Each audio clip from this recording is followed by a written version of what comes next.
السلام علیکم ورحمۃ اللہ وبرکاتہ۔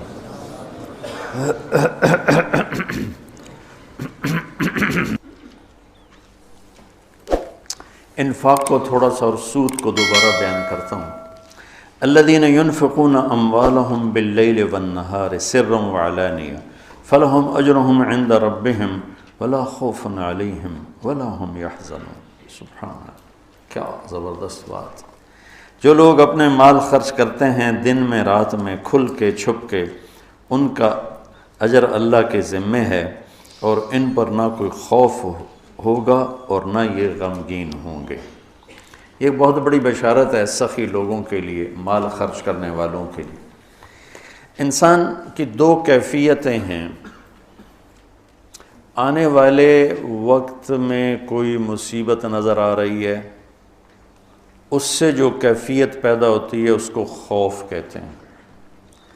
گزری ہوئی مصیبتیں اور مشکلیں اور پریشانیوں پر جب کوئی خیال آتا ہے اور ایک کیفیت بنتی ہے، اسے حزن کہتے ہیں، غم کہتے ہیں۔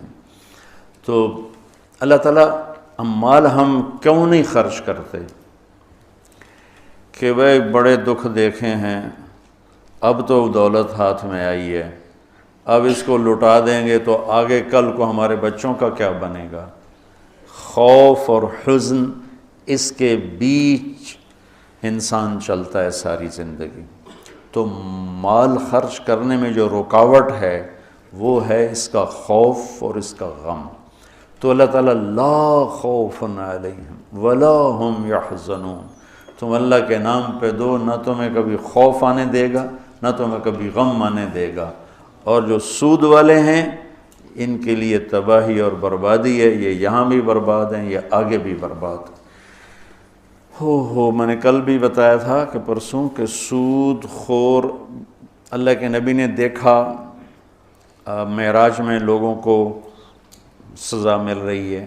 سود خوروں کی سزا سب سے عجیب تھی کہ ان کے پیٹ گنبد کی طرح اور سانپ اندر گھسے ہوئے تھے، ان کو اندر سے کاٹ رہے تھے، جو دکھ اور درد میں سب سے خوفناک چیز بن جاتی ہے، اندر سے ان کو سانپ وار کر رہے تھے۔ تو مال خرچ کرنا، اللہ سے سخاوت مانگو، یہ دعا مانگا کرو، یا اللہ مجھے سخی بنا، کہ اللہ تعالیٰ سخی سے دوستی توڑتا نہیں اور بخیل سے دوستی لگاتا نہیں۔ اور اسلام کا جو موضوع ہے وہ حرص و ہوس نہیں، ایثار، سخاوت، خدمت خلق اور قربانی ہے۔ ابو قتادہ رضی اللہ تعالیٰ عنہ نے لینا تھا قرضہ کسی سے،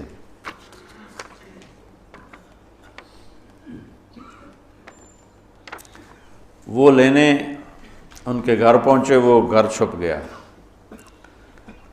تو باہر کھڑے ہو گئے، انہیں زور زور سے آواز دی، باہر نکل، مجھے پتہ ہے تو اندر ہے۔ وہ نکل نہیں رہے تھے کہ مانگے گا، میرے پاس ہے نہیں۔ جب انہوں نے بہت اصرار کیا تو باہر آ گیا۔ تو آپ نے فرمایا کیوں چھپ رہا ہے مجھ سے؟ کہا میں تنگ دست ہوں، ادا نہیں کر سکتا۔ تو ابو قتادہ رونے لگے اور فرمایا جاؤ، معاف کیا۔ پھر فرمایا کہ جو اپنے قرض خواہ کو مہلت دے یا معاف کرے، اللہ تعالیٰ اسے قیامت کے دن اپنے عرش کا سایہ نصیب فرمائے۔ اور ایک عجب حدیث ہے کہ اللہ کے نبی نے فرمایا بنی اسرائیل میں ایک شخص تھا، وہ اللہ کے سامنے پیش کیا گیا، تو اللہ نے پوچھا کیا لائے ہو؟ اس نے کہا تیرے لیے کچھ بھی نہیں لایا۔ پھر اللہ نے پوچھا کیا لائے ہو؟ کہ یا اللہ ایک رائی کے دانے کے برابر میں تیرے لیے کچھ بھی نہیں لایا۔ اللہ نے پھر تیسری دفعہ پوچھا کچھ تو سوچو کیا لائے ہو؟ کہنے لگا کچھ بھی نہیں لایا۔ پھر کہنے لگا ایک بات ہے اگر تیری بارگاہ میں کوئی اس کی قیمت ہے تو۔ اللہ کو تو سارا پتہ تھا۔ اللہ نے پوچھا کیا؟ کہنے لگا تو نے مجھے مال دیا تھا تو میں تجارت کرتا تھا، لوگوں کو مال اٹھواتا تھا، جو پیسے نہیں دیتا تھا اور دے سکتا تھا تو میں اسے تنگ نہیں کرتا تھا کہ پیمنٹ پہنچاؤ، میں اسے مہلت دیے رکھتا تھا، جب دے ٹھیک، اور جو تنگ دست ہو جاتا تھا، کوئی نقصان ہو جاتا تھا، تو میں کہتا تھا چلو اس کو معافی کر دو۔ تو اس پر اللہ تعالیٰ نے فرمایا تو میرے جیسا بننا چاہتا ہے، یہ تو میری صفت ہے کہ میں اپنے بندوں کو معاف کرتا ہوں، مہلت دیتا ہوں، چل بس اسی پر تجھے جنت کا فیصلہ۔ نہ نماز، نہ روزہ، نہ حج، نہ زکوٰۃ، نہ ذکر، نہ تلاوت، کچھ بھی نہیں، صرف اللہ کے بندوں کے ساتھ۔ اب یہ مزاج شریعت ہے۔ اور سود کیا ہے کہ اگلے کا خون نچوڑ لو، اس کی رگوں میں جو بہتے والا خون ہے وہ بھی نکال لو۔ تو سود خود غرضی، حرص و ہوس اور لالچ کی بنیاد پر ہے، اور اسلام ایثار، قربانی کی بنیاد پر ہے۔ مدینے کے نبوی دور کی کیا زندگی، ایک صحابی نے بکرے کو ذبح کیا، اس کی سری ایک گھر بھیجی، اس نے کہا ہمارا تو آج کی روٹی ہے، اس کو دے دو، وہ اس کے گھر چلی گئی۔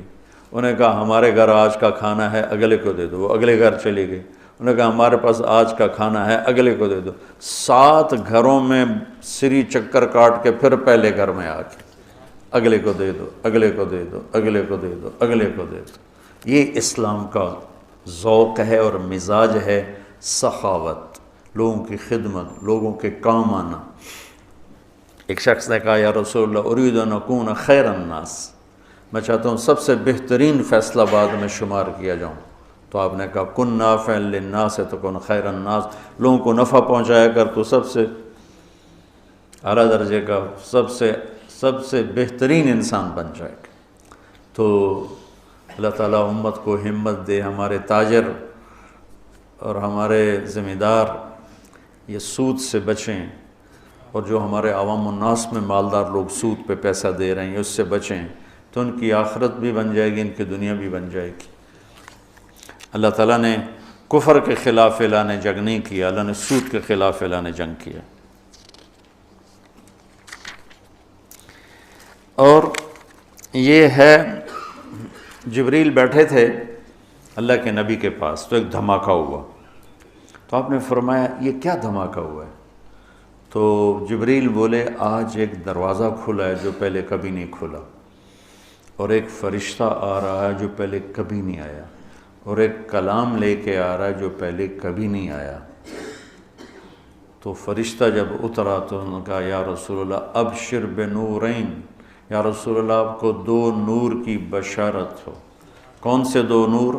ایک سورۃ فاتحہ اور ایک سورہ بقرہ کی آخری آیات، آمن الرسول سے لے کر آخر تک۔ یہ اللہ کے، آپ نے فرمایا یہ جنت کے خزانوں میں سے ایک خزانہ ہے جو اللہ نے زمین پر اتارا۔ تو میں سوچتا تھا کیا چیز ہے اس میں جو اللہ نے اس کو کہا یہ میرے خزانوں میں سے خزانہ ہے۔ تو پہلے ہم اس کا ترجمہ کرتے ہیں جو کہ بہت لوگ سن رہے ہوتے ہیں۔ ایمان لائے اللہ کے رسول اس پر جو اترا ان پر اپنے رب کی طرف سے، اور سارے ایمان والے بھی ایمان لائے، سب ایمان لائے اللہ پر، فرشتوں پر، کتابوں پر، رسولوں پر، اور یہ کہا کہ ہم کسی رسول میں کوئی فرق نہیں کرتے، اور ایمان والوں نے کہا ہم نے سنا، ہم نے اطاعت کی، اللہ تیری مغفرت چاہتے ہیں، تیری طرف آنا ہے۔ اللہ کسی کو اس کی ہمت سے زیادہ تکلیف نہیں دیتا، جو کرے گا اس کا صلہ پائے گا، جو غلط ہوگا اس کی بھی جزا دیکھے گا۔ اے اللہ ہماری پکڑ نہ فرما، ہم بھول کے کریں یا جان کے کریں، ہم پر ایسے بوجھ نہ ڈال جو تو نے دوسروں پر ڈالے، یا اللہ ہم پر وہ بوجھ بھی نہ ڈال جس کو ہم اٹھا نہ سکیں۔ واعف عنا، درگزر فرما، واغفر لنا، معاف فرما، وارحمنا، رحم فرما، انت مولانا، آپ ہمارے مالک ہیں، فانصرنا علی القوم الکافرین، ہمیں کافروں کے خلاف ہماری مدد فرما۔ ایک خاکہ سا میرے ذہن میں آیا، میں کسی تفسیر کی بات نہیں ہے تو میں آپ کے سامنے پیش کر دیتا ہوں، آپ سارے مجھ سے تو زیادہ جاننے والے بیٹھے ہو ماشاءاللہ، تو ادھر تمہارے استاد بیٹھے ہیں وہ بہت ہی زیادہ جاننے والے ہیں، اگر یہ ٹھیک ہے تو اللہ کی طرف سے یہ شروع ہو رہی ہے یہاں سے، للہ ما فی السماوات و ما فی الارض وَإِن تُبْدُوا مَا فِي أَنفُسِكُمْ وَتُخْفُوهُ يُحَاسِبْكُم بِهِ اللَّهُ فَيَغْفِرُ لِمَن يَشَاءُ وَيُعَذِّبُ مَن يَشَاءُ وَاللَّهُ عَلَى كُلِّ شَيْءٍ قَدِيرٌ۔ زمین آسمان میں جو کچھ ہے وہ اللہ کا ہے، للہ، ظاہر کرو یا چھپ کے کرو، اللہ تمہارے ظاہر اور باطن کا حساب لے گا، جسے چاہے گا معاف کرے گا، جسے چاہے گا عذاب دے گا، اللہ ہر چیز پر قادر ہے۔ اس کے بعد ہے آمن الرسول، 2 آیات۔ سورہ بقرہ ساری احکام پر ہے، احکام پر ہے، سب سے زیادہ احکام پر مشتمل سورہ بقرہ ہے، سب سے لمبی 286 اس کی آیات ہے، اور بھری پڑی ہے احکام، حلال حرام، جائز ناجائز، معاشرت، معیشت، کاروبار، زندگی، عبادت، حج، عمرہ، زکوٰۃ، ہر چیز سے بھری پڑی۔ تو حکم کی عظمت آتی ہے حاکم کی عظمت کے ساتھ۔ اتنے لمبے چوڑے احکام کس نے دیے ہیں؟ میں نے دیے ہیں، تو کہیں گے تو ہیں کون؟ اتنے لمبے چوڑے احکام کون ہے؟ حاکم کی عظمت ہوگی تو حکم کی عظمت آئے گی، ٹھیک ہے؟ یہ میری بات ٹھیک ہے نا؟ حاکم کی عظمت نہیں ہوگی تو حکم کی عظمت نہیں آئے گی۔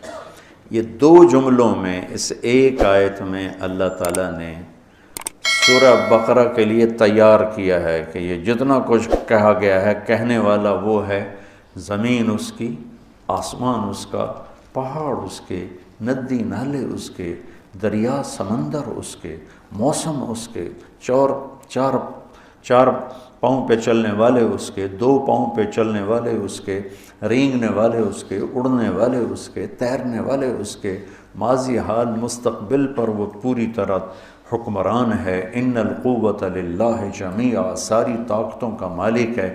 ان الامر کلہ للہ، سارے امر، سارے اختیارات اس کے اپنے ہاتھ میں ہیں۔ یمسک السماوات والارض ان تزولا، زمین آسمان کو گرنے سے تھام کے رکھا ہوا ہے۔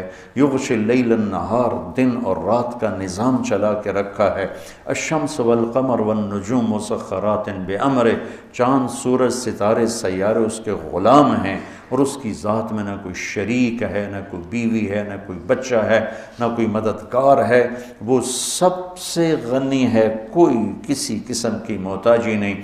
احق من ذکر، احق من عبد، وانصر من ابتغی، وارأف من ملک، واجود من سئل، واوصى من اعطى، وهو الملك لا شريك له، والفرد لا ند له، والعلي لا سمي له، والغني لا ظهير له، لا ظهير له، كل شيء هالك الا وجهه، وكل ملك زائل الا ملكه، وكل ظل قالص الا ظله، مدبر بلا مشير، وقاهر بلا منير، ليس له بداية ولا نهاية، الأول بلا بداية والآخر بلا نهاية، قديم بلا ابتداء ودائم بلا انتهاء، هو سبح لله ما في السماوات والأرض وهو العزيز الحكيم، له ملك السماوات والأرض، يحيي ويميت وهو على كل شيء قدير، هو الأول والآخر والظاهر والباطن وهو بكل شيء عليم۔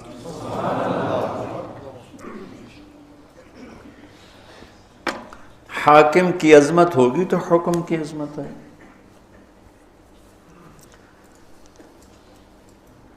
یہاں ظفر عباس SSP تھا فیصل آباد، وہ میرا اسکول کا ساتھی، ہاسٹل فیلو، کمرہ ایک ہی کمرے میں ہم رہتے تھے، کمرہ بھی ہمارا ایک ہی تھا۔ تو عبد الخالق آئے، ایک اور SSP، 3 چلے لگا رہے تھے۔ میں نے ان سے کہا کہ میں تمہیں ظفر عباس سے ملاتا ہوں۔ کہنے لگا میرا وہ بیچ میٹ ہے۔ بیچ میٹ کا مطلب ہے کہ وہ جو CSS کے بعد جو ٹریننگ ہوتی ہے اکیڈمی میں، وہ کٹھے تھے۔ اب ہم دونوں یہ پولیس لائن گئے، ایک دروازہ ادھر ہے، ایک دروازہ وہ یونیورسٹی کی طرف سے، وہ دور تھا، یہ قریب تھا۔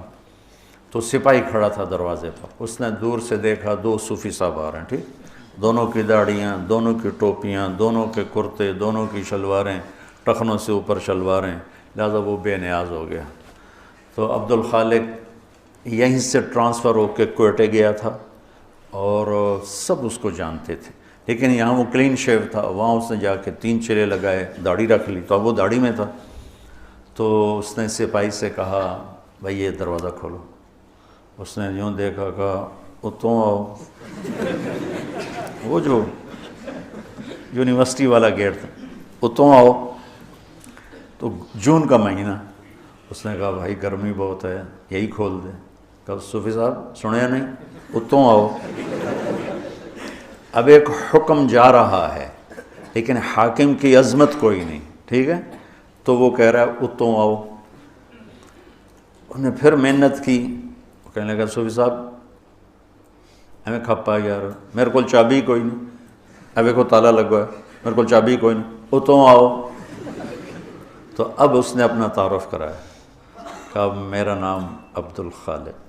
آگے اسے یہ کہنے کی ضرورت نہیں پڑی ایس ایس پی، چونکہ یہیں سے ٹرانسفر ہو کے کوئٹہ گیا تھا اور وہیں سے 3 چلے کے لیے نکلا ہوا۔ انہوں نے کہا عبد الخالق، سر سر سر، اس کا جی چاہے سجدے میں پڑ جائے اس کے آگے، چونکہ اس نے پہلے دیکھا صوفی صاحب ہے، یہ میرا کی کر سکتا ہے، پھر دیکھا ایس ایس پی، یہ تو میں ڈسمس کر سکتا ہے، ایس ایس پی سپاہی کو نوکری سے فارغ کر سکتا ہے۔ میں کہتا میرا بیڑا غر کر دے گا، تم سر سر، اور چابی نکالی، کانپتے ہاتھوں سے دروازہ کھولا، اور کبھی آگے کبھی پیچھے، کبھی آگے کبھی پیچھے۔ میں نے کہا یہاں سے مجھے ایک قانون ملا کہ حاکم کی عظمت ہوگی تو حکم کی عظمت ہوگی، اگر حاکم کی عظمت نہیں ہے تو حکم کی عظمت نہیں آ سکتی۔ یہ قرآن میرے رب کا کلام پڑھو، تبارک الذی نزل الفرقان علی عبدہ لیکون للعالمین نذیر، تنزیل ممن خلق الارض والسماوات العلی الرحمن علی العرش استوی۔ کیسے تعارف اللہ قرآن کا کروا رہا ہے، لیکن ہمارے دل کیوں نہیں جھکتے، جسم دل کیوں نہیں جھکتے کہ اس کے مالک کی عظمت سے دل خالی۔ تو سورہ بقرہ پر اللہ تیار کر رہا ہے، تو اللہ اپنا تعارف کرا رہا ہے، سمجھتے ہو میں کون ہوں، میں یہ ہوں، میں یہ ہوں، میں یہ ہوں، تمہارے اندر کو بھی جانتا ہوں، باہر کو بھی جانتا ہوں، یعلم السر و اخفا۔ اخفا کہتے ہیں کہ ہونٹ بند لیکن آدمی بول رہا ہے، اللہ تعالیٰ اس کو بھی سنتا۔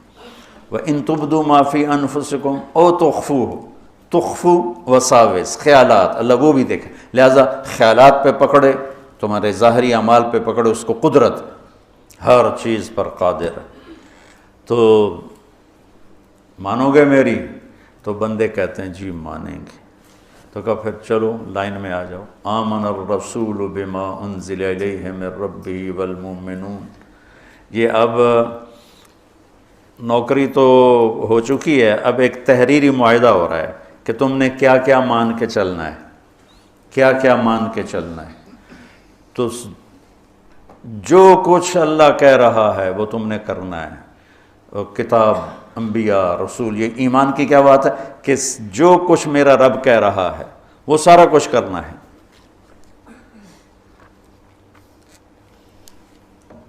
کل آمن باللہ وملائکتہ وکتبہ ورسلہ، یعنی یا اللہ ٹھیک ہے تحریر پڑھوائی یہاں بھی تو داخلے سے پہلے ہوتی تھی، تحریر پڑھواتے تھے، پتہ نہیں اب ہے کہ نہیں ہے۔ تو یہ ہے پڑھ لو، اسے کرو گے نا؟ ہاں جی کروں گا۔ تو پھر اللہ تھوڑا اس کو نا تیار کرتا ہے، کہتا ہے پوری اطاعت کا اعلان کر، سمعنا و اطعنا غفرانک ربنا والیک المصیر، پوری مانوں گا اور تیری بخشش کا طلبگار بنوں گا۔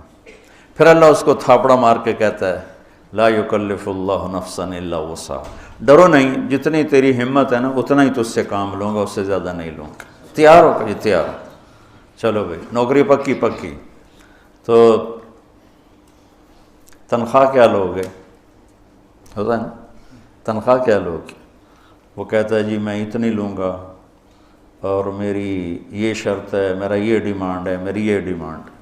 یہاں الٹا ہو رہا ہے۔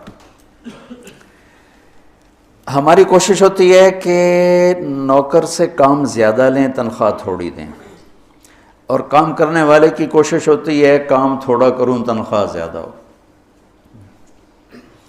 یہ دونوں طرف کی نفسیات۔ کاروباری آدمی کہتا ہے وہ تلاش کرو جو کام زیادہ دے، پیسے تھوڑے لے، اور کام کرنے والا کہتا ہے وہ بندہ تلاش کرو جو پیسے زیادہ دے اور کام تھوڑا لے۔ تو اب اللہ کی ذات سامنے ہے اور اس سے یہ لکھت پڑھت ہو رہی ہے، تو اب اللہ تعالیٰ کہتا ہے مجھ سے کچھ سہولتیں مانگ لیں۔ سہولتیں مانگنے کی پیشکش مل والا نہیں کرتا، فیکٹری والا نہیں کرتا، کاروبار والا نہیں کرتا، وہ کام کرنے والا خود کہتا ہے جی میری یہ بھی ڈیمانڈ ہے، میری یہ بھی ڈیمانڈ ہے، میری یہ بھی ڈیمانڈ ہے۔ تو وہ کہ ہاں جی ہاں آپ کی اتنی پوری کر سکتے ہیں، اتنی پوری نہیں کر سکتے، ہم آپ کو ایک گاڑی دیں گے، دو نہیں دے سکتے، ہم آپ کو فلاں گاڑی دیں گے، فلاں نہیں دے سکتے۔ تو نوکر مانگتا ہے سہولت اور مالک کچھ دیتا ہے، کچھ روکتا ہے۔ یہاں الٹا ہو رہا ہے۔ سورہ بقرہ کے ساتھ ہم عہد کر چکے ہیں، اور تحریری معاہدہ ہونے کے بعد اللہ کہتا ہے کچھ سہولت تو مانگ، کوئی سہولت تو مانگ مجھ سے۔ وہ کہتا ہے اللہ تو ہی بتا کیا مانگوں؟ تو اللہ کہتا ہے تو کہہ، سبحان اللہ، تو یوں کہے کہ یا اللہ، پہلے میری ایک مثال سنو۔ میرے پاس ایک آدمی آتا ہے، کہتا ہے جی مولانا صاحب میں آپ کی زمینوں پر کام کرنا چاہتا ہوں، لیکن مسئلہ یہ ہے کبھی میں بھول کے غلطی کروں گا، کبھی جان بوجھ کے کروں گا، میں نے آکھنا کچھ نہیں، کیا خیال ہے میں اسے رکھوں گا؟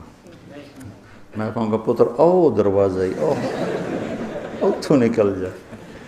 تو اللہ کہہ رہا ہے میرا بندہ مجھ سے سہولت مانگ، کیا؟ یا اللہ لا تؤاخذنا ان نسینا او اخطانا، یا اللہ کبھی تو ہوگا گڑبڑ معاملہ، بھول گئے، اور کبھی خطا ہوگی، بھولے نہیں ہوں گے، جان کے خطا کی ہوگی، پر کچھ کہنا نہیں ہمیں، نوکری پکی رکھنا میری۔ اللہ کا ٹھیک ہے۔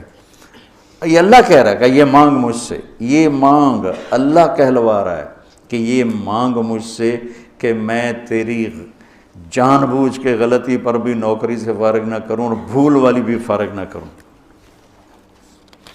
آگے ربنا ولا تحمل علینا اسرا کما حملته علی الذین من قبلنا، اور یا اللہ جو باقی مزدوروں سے کام لے رہے ہو نا اوکھے اوکھے، مجھ سے وہ اوکھے کام نہ لینا، سوکھے سوکھے کام لینا۔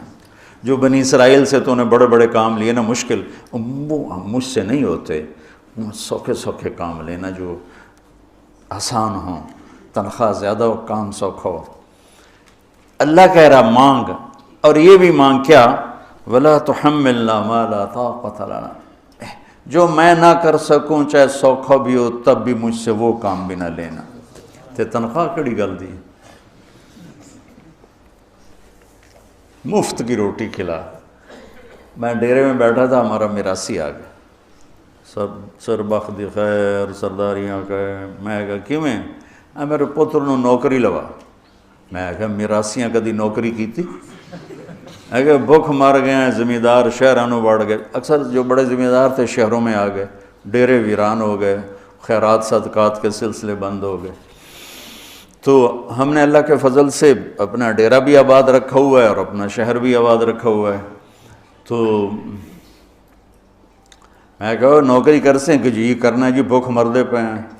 تو میں نے وہ کوٹ ادو تھی فاطمہ شوگر مل، اس کے جو تھے نا جی ایم میرے دوست تھے، میں نے ان کو فون کیا کہ اس طرح ایک ہمارا بچہ آپ نوکری پہ رکھ لیں، کہاں بھیج دیں، ہم لیبر میں لے لیں گے، مزدوروں میں۔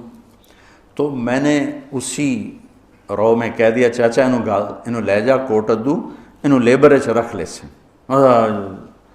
سر بخ دی خیر آباد رمن میاں اللہ بخ دے دے رہے۔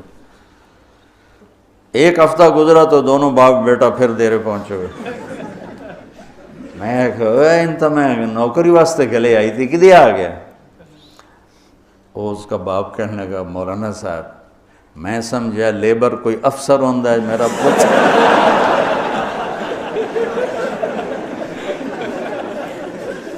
میرا پتر افسر لگدا، انہیں تو بوریاں ڈھومن تے لا چھڑیا، بلا سا میراسیاں کدی بوریاں چاہیاں؟ میں کہا میں نے تینوں پہلے آکے آئی تو میراسیاں دا کم نہیں۔ اللہ ہم سے یہ کہلوا رہا ہے۔ تم ذرا سوچو، یہ اللہ کہلوا رہا ہے کہ یا اللہ گڑبڑ کروں گا، سورہ بقرہ تو میں انہیں مان لیا ہے، لیکن کبھی بھول کے کروں گا، کبھی جان بوجھ کے کروں گا، مجھے فارغ نہیں کرنا۔ اور دوسری بات یہ ہے جو کام تو نے پہلوں سے اوکھے اوکھے لیے وہ مجھ سے نہیں لینے۔ تیسری بات یہ ہے کہ جو میں نہیں کر سکتا وہ بھی مجھ سے نہیں لینا۔ تو اس کے بعد کوئی تنخواہ کا مطالبہ بنتا ہے؟ تو کہتا ہے یہ تو سہولتیں لے لے اور تنخواہ لے لے۔ وہ کیا ہے؟ واعف عنا، ساری معاف کر۔ عفو کہتے ہیں مٹا دینے کو، مٹا دینے کو، چھپا دینا، کہ میرے سارے عیب چھپا دے۔ واغفر لنا، اور میرے گناہوں کو معاف کر دے۔ وارحمنا، اور اس جہان میں رحمتوں کے دروازے کھول دے۔ انت مولانا، اللہ ہی سے وہ بے اعتبارہ ہو رہا ہے کہ اتنی سہولتیں دے کر اتنی بڑی تنخواہ کہاں سے دے رہا ہے، تو وہ تذبذب کا شکار ہوتا ہے۔ تو اللہ کہتا ہے فکر نہ کر، میں ہی تو تیرا مولا ہوں، میں نہیں تو کرنا اور کون کرے گا، میں تیرا مولا ہوں۔ اگلی بھی مانگ فانصرنا علی القوم الکافرین، کہ اللہ کفر پر بھی ہمیں عزت نصیب فرما، بلندی نصیب فرما۔